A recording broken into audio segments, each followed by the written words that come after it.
This is the international news on Atlantic Television Network. First, the headlines. From Senegal, opposition leader Sonko reinstated on an electoral list by court. From Israel, Prime Minister Netanyahu worried about medical welfare of Hamas held hostage. From Afghanistan, UN says Taliban imprisoning women to protect them. From Russia, President Putin says no peace until Russia achieves goals. From United States, attorneys to challenge Wyoming's abortion restrictions. From Australia, Barry Humphries remembered as stellar talent at Sydney's Opera House.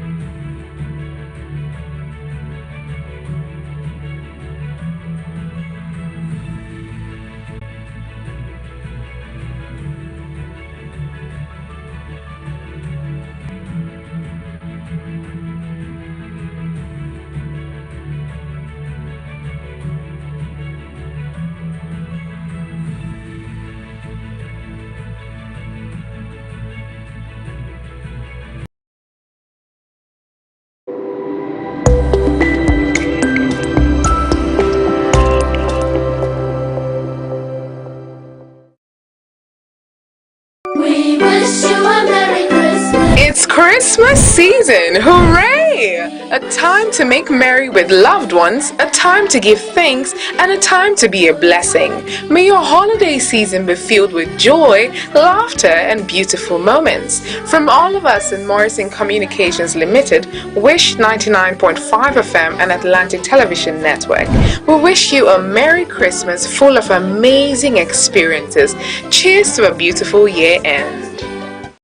From the line across the ocean to the land beyond the mountains, through the Sahara, we bring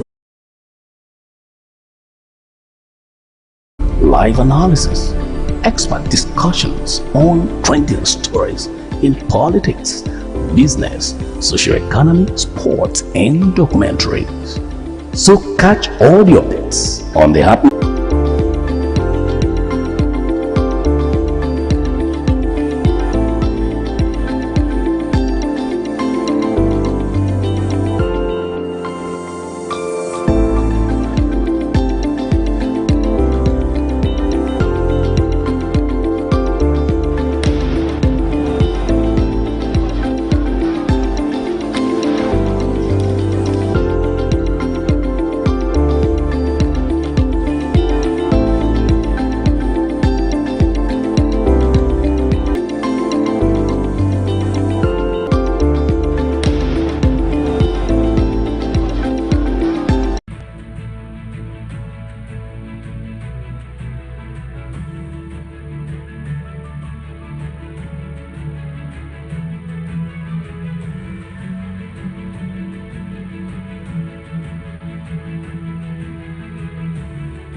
Many parts of the East African country, floods have killed at least 170 and displaced more than 600,000 since the onset of heavy rains in November, according to the Red Cross, which is helping to coordinate the rescue efforts. Tens of thousands of people in northern Kenya have lost livestock, farmland, and homes due to the floods described by aid groups as the worst in 100 years. An international team of scientists reported last week that human-caused climate change has made the ongoing rains in eastern Africa up to 2 times more intense. Kenya's meteorological department has warned that heavy rains will continue into the new year. It is urging people living in lowlands and flood-prone areas to evacuate. While I was running away from the rains and the flood waters, I fell down and broke my hand. After the incident, my family and I came here to the displacement camp Gabe Alio Isaac 65 in the town of Mandera. On Wednesday, British High Commissioner Neil Wigan visited remote Mandera County, where a severe drought a year ago wiped out the livelihoods of residents in many communities. Climate change is one of the greatest challenges facing everyone in the world, but you see very acutely in places like northern Kenya, where the impact of the drought and livestock dying and now the floods on people's livelihood has been absolutely enormous, Wigan said. We are committed to dealing with both the short-term consequences that we can do for cash grants, food, medicine, and other vital supplies, but how can we build systems nationally and internationally to deal with the effects of climate change? A military court in Tunisia convicted a prominent opposition activist of undermining state security and gave her a 1-year suspended prison sentence Wednesday, according to her defense lawyer. The lawyer representing Chaima Issa denounced the verdict but expressed satisfaction that she would remain free and plans to appeal. Chaima Issa should have been acquitted because all she did was to peacefully use rights to her freedom of expression, Attorney Samira Dulu told press. Public prosecutors began investigating Issa, a leader in a coalition of parties opposed to President Kais Saied, after she criticized authorities on Tunisia's most prominent radio station in February. She was jailed from that month to July. According to her lawyer, Issa was charged with spreading fake news and accused of trying to incite the military to disobey orders and undermine public security as part of an alleged plot hatched after she met with foreign diplomats and other opposition figures.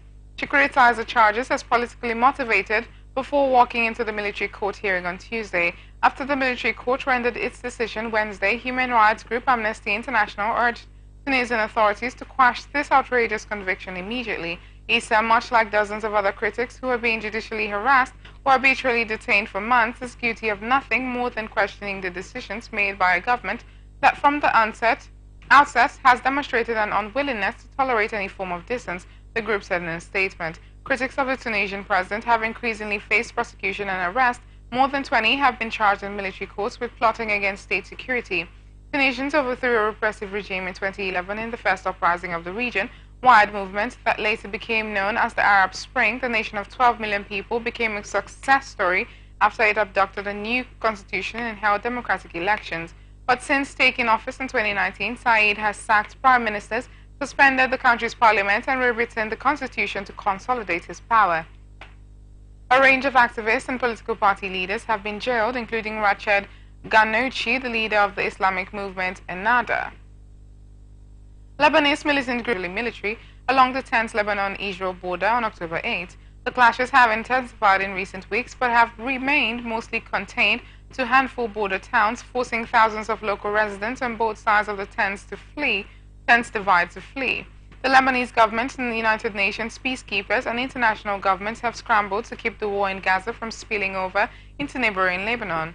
Israel and Hezbollah fought a month-long war in 2006 that ended in a draw. Israel considers Hezbollah as its most direct threat, estimating that the Iran-backed group has some 150,000 rockets and missiles aimed at Israel, as well as drones and surface-to-air and surface-to-sea missiles.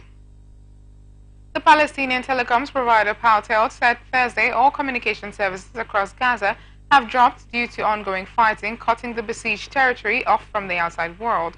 We regret to announce the complete cessation of all communications and internet services with the Gaza Strip due to the ongoing aggression, Paltel said in a post on X, formerly known as Twitter. Communication services in Gaza have dropped at least 3 times since the October 7th start of the Israel-Hamas war, triggered by a deadly Hamas attack on southern Israel. Paltel is the leading Palestinian telecommunications company used by people in both the Israel-occupied West Bank and Gaza. The Palestinian Prime Minister said in an interview Thursday that the Biden administration must now walk the walk and take specific steps towards what has been an elusive two-state solution, including by applying pressure on Israel. Mohammed Shtayyeh, Israeli Defense Minister Yoav Gallant, to discuss the cause of the Israel-Hamas war, now in its 3rd month. Gallant said Israel's aim of destroying Hamas will take several more months. The United States has shielded Israel against growing international calls for an immediate ceasefire, but is publicly disagreeing with its close ally on a post-war scenario. Washington eventually wants to see the Israeli-occupied West Bank and Gaza under a unified Palestinian leadership as a precursor to Palestinian statehood. Israel's right-wing government opposes Palestinian statehood, and Prime Minister Benjamin Netanyahu rejects any role in Gaza for the internationally recognized Palestinian Authority, a West Bank-based autonomy government.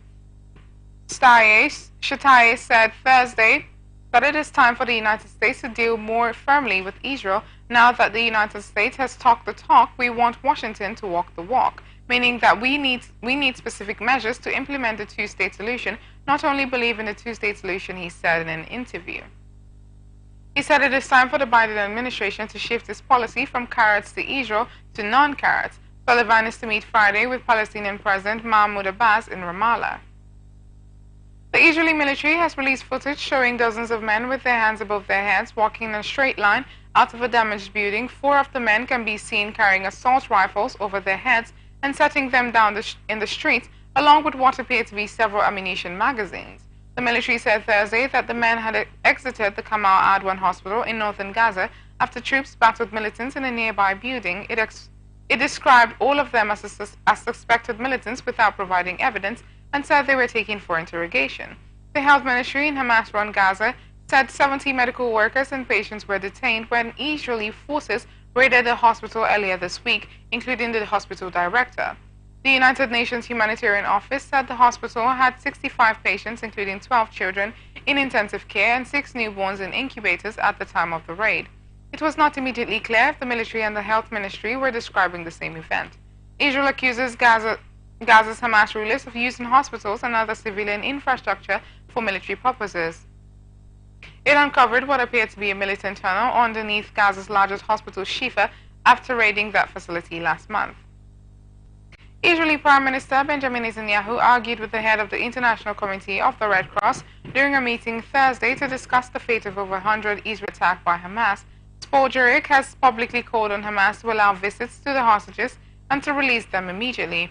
She is in Israel meeting the country's leaders and relatives of the captive Israelis. You have every avenue, every right, and every expectation to place on public pressure on Hamas, Netanyahu said in a video of the meeting released by his office. It is not going to work, Spoljarik replied, saying public pressure would only harden Hamas positions. Well, I'm not sure about that. Why don't you try, Netanyahu said. Earlier, Israel's Foreign Minister Eli Cohen said if the Red Cross does not carry out its mission of providing life support and giving medicines to the kidnapped, it has no right to exist, and this is our demand from the Red Cross. Iraqi security forces have arrested suspects in a rocket attack launched on the sprawling United States Embassy complex in Baghdad earlier in December, an Iraqi Emir official said Thursday. Iraqi military spokesperson Yahya Rasool said in a statement that some of the suspects in the December 7 attack were connected to the Iraqi security services and that a number of individuals were arrested. He said investigation and search efforts are ongoing to identify and arrest other suspects. Since the beginning of the Iraq-Hamas war on October 7, Iranian-backed Iraqi militias have launched dozens of rocket attacks on U.S. military facilities in Iraq and Syria, in addition to the December 7 embassy attack. An umbrella group calling itself the Islamic Resistance in Iraq has claimed most of the attacks, which it has said are in retaliation for U.S. support of Israel in the ongoing war in Gaza. The attack on the embassy did not cause injuries or major damage and did not provoke a military response from the U.S., but it has put the Iraqi government under increasing diplomatic pressure from Washington to crack down on the militias. Yemen's Houthi rebels fired a ballistic missile Thursday that missed a container ship traveling through the crucial Bab el-Mandeb Strait, the U.S. military said Thursday. A Houthi military spokesman claimed without offering evidence that the rebels had hit the Maersk Gibraltar with a drone strike after its crew failed to respond to the rebels' call to surrender. The spokesman for the Iran-backed fighters Brigadier General Yahya Sari also alleged the vessel had been heading to Israel, again without providing evidence to support the claim. Maersk, one of the world's biggest shippers, issued a statement reporting the attack. The crew and vessel are reported safe. Maersk said, "The safety of our crew and vessel is our top priority, and all possible security measures are being taken to ensure we remove them from Ham. Efforts must be renewed to restart negotiations aimed at establishing a Palestinian state alongside Israel under the leadership of the Palestinian Authority." Herzog, whose position is largely ceremonial, is a former leader of Israel's Labour Party, which advocates two-state solution with the Palestinians. But in the wake of the October 7 Hamas attack that triggered Israel's war in Gaza, Israeli leaders have spoken out against attempts to restart peace talks after the war and ruled out any role for the international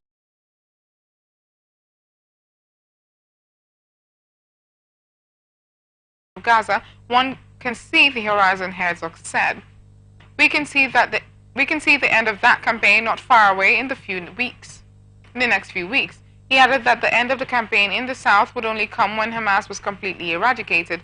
Herzog also spoke in favor of an emerging U.S.-led coalition to protect the Red Sea from the Yemen's Houthi rebels.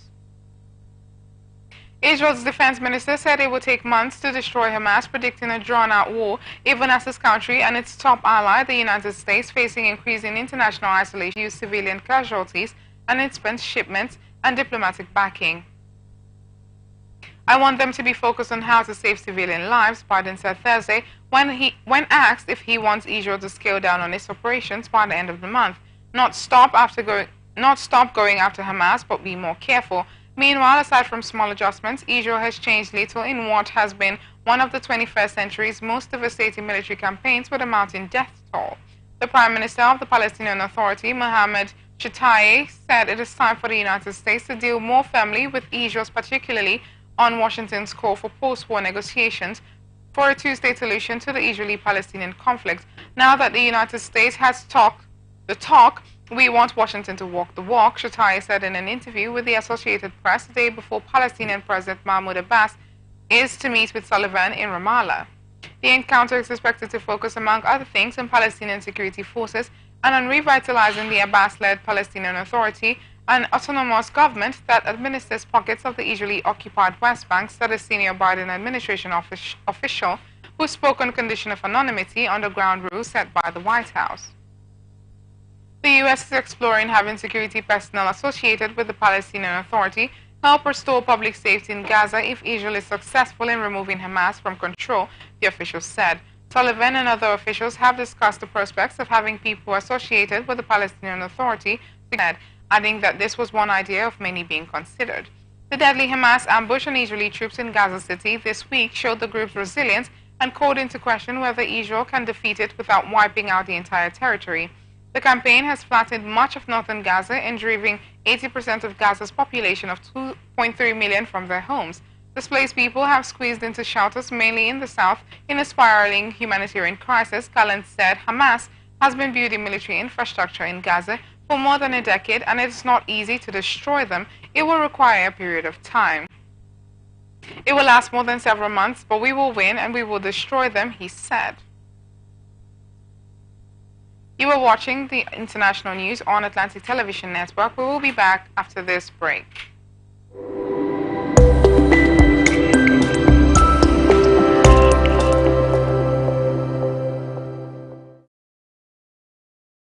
We wish you a Merry Christmas. It's Christmas season! Hooray!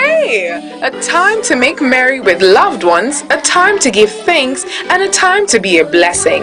May your holiday season be filled with joy, laughter, and beautiful moments. From all of us in Morrison Communications Limited, Wish 99.5 FM and Atlantic Television Network, we wish you a Merry Christmas full of amazing experiences.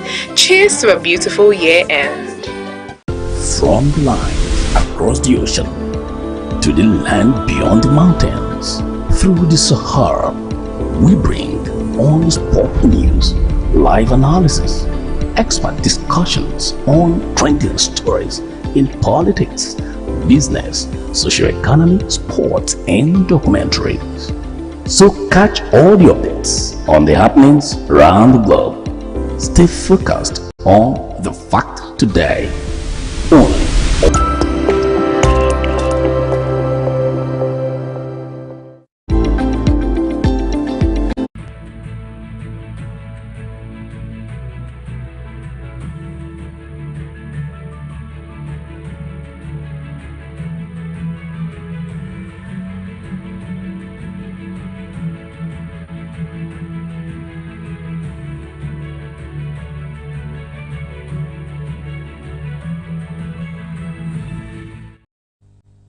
Welcome back. This is the international news on Atlantic Television Network. Now to the rest of our stories.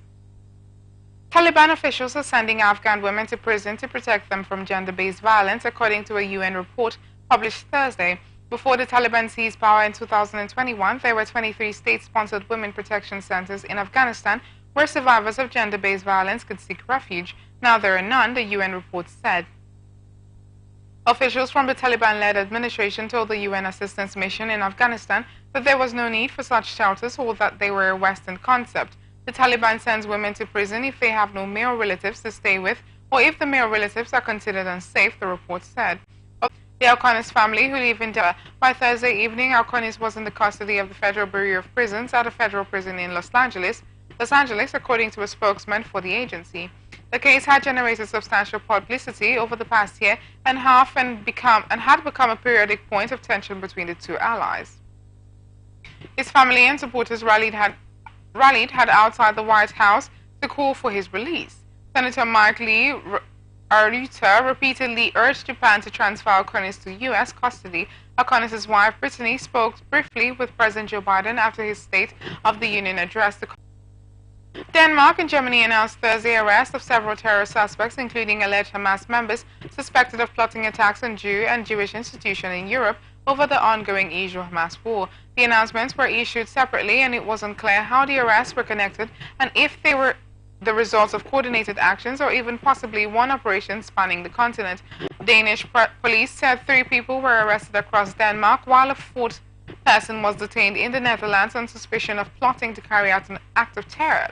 Officials in Copenhagen did not provide any details beyond saying the arrests had threads abroad and were related to a criminal gang, singling out the band, predominantly immigrant gang loyal to Familia, that had long been behind feuds, violence, robberies, extortions, and drug sales in the Danish capital.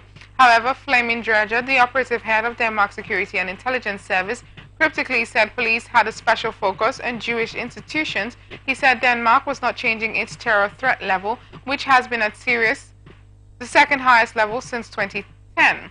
Persons abroad have been charged. It is a serious situation, Dredger told a news conference, adding that the arrests were carried out in collaboration with our foreign partners and that those arrested were a part of a network. The suspects would face a custody hearing within 24 hours, he said, likely behind double closed doors, meaning he could not give any details about the case. This is extremely serious, Danish Prime Minister Mette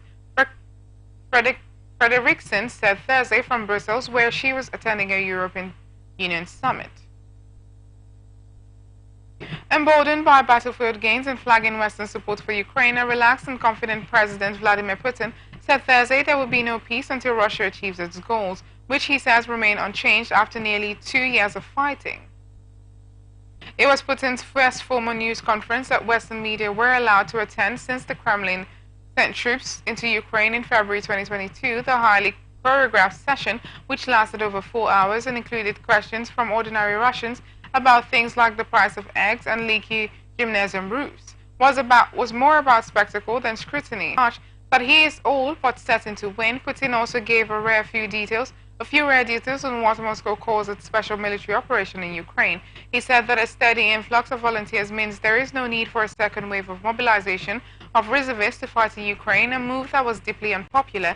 He said there are some 617,000 Russian soldiers there, including around 244,000 troops who were mobilized a year ago to fight alongside professional forces. There will be peace when we will achieve our goals, Putin said, repeating a frequent Kremlin line, victory will be ours. Putin, who has held power for nearly 24 years and announced last week he is running for re-election, was greeted with applause as he arrived in the hall in central Moscow. He didn't hold his traditional news conference last year amid setbacks in Ukraine. But with Ukrainian President Volodymyr Zelensky pleading for more U.S. aid amid a stalling counteroffensive and fracturing Western support, he decided to face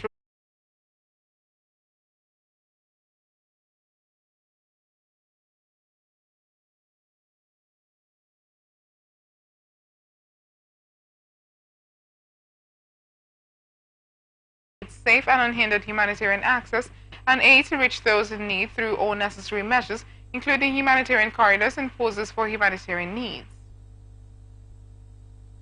Varadkar said he hopes they will achieve stronger wording this time. I think the European Union has lost credibility because of our inability to take a stronger and more united position on Israel and Palestine. Varadkar said, we have lost credibility at the global south, which actually is most of the world, because what is perceived to be double standards, and there is some truth in that, quite frankly. Before the summit, Varadkar and the Prime Minister for the killing of civilians. More than 18,400 Palestinians have been killed, according to the Health Ministry, in the Hamas-controlled territory, which does not differentiate between civilian and combatant deaths. Israel said 113 of its soldiers have died in the Gaza ground offensive it launched after Hamas raided southern Israel on October 7, State Solution, Burrow said.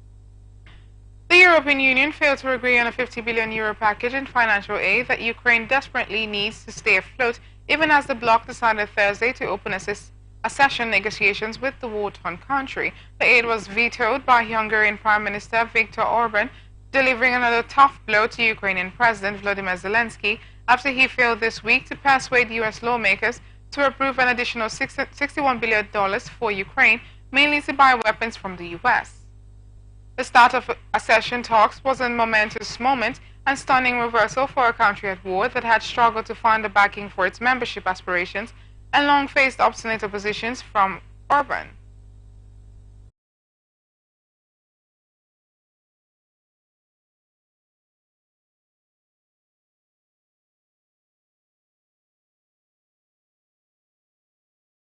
Ones, a time to give thanks and a time network. We wish you a Merry Christmas full of amazing experiences. Cheers to a beautiful year end.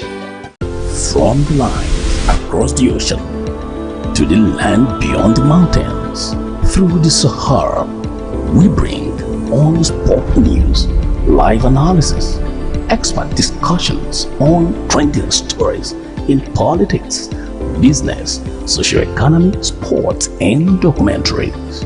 So catch all the updates on the happenings around the globe. Stay focused on the fact today, only on ATN.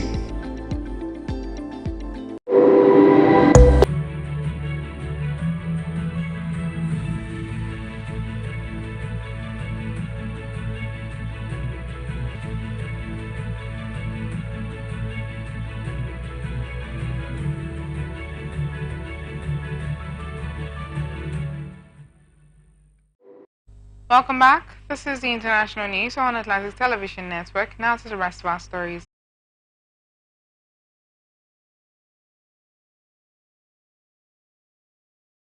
Raised fears about the risk of rapidly developing technology poses to jobs, privacy, and corporate technological advances as manifestation of the creativity of human intelligence. Echoing the message the Vatican delivered at his year's UN General Assembly, where a host of world leaders raised the promise and perils of technology. But his new peace message went further and emphasized the grave existential concerns that have been raised by ethicists, and human rights advocates about the technology that promises to transform everyday life in ways that can disrupt everything from democratic elections to art. Britain says it is imposing travel bans on Israeli settlers responsible for attacks on Palestinians in the occupied West Bank. Foreign Secretary David Cameron said on the social network X, formerly known as Twitter, that extremist settlers are undermining security and stability for both Israelis and Palestinians. Israel must take stronger actions to stop settler violence and hold perpetrators accountable. The Foreign Office had no immediate details of how many people were covered by the ban. U.S. Secretary of State Antony Blinken announced a similar travel ban on the previous week, targeting individuals believed to have been involved in undermining peace, security, or stability in the West Bank. While the world's attention has been focused on the Israel-Hamas war in Gaza, settler attacks on Palestinians in the West Bank have surged at an unprecedented rate, according to the United Nations.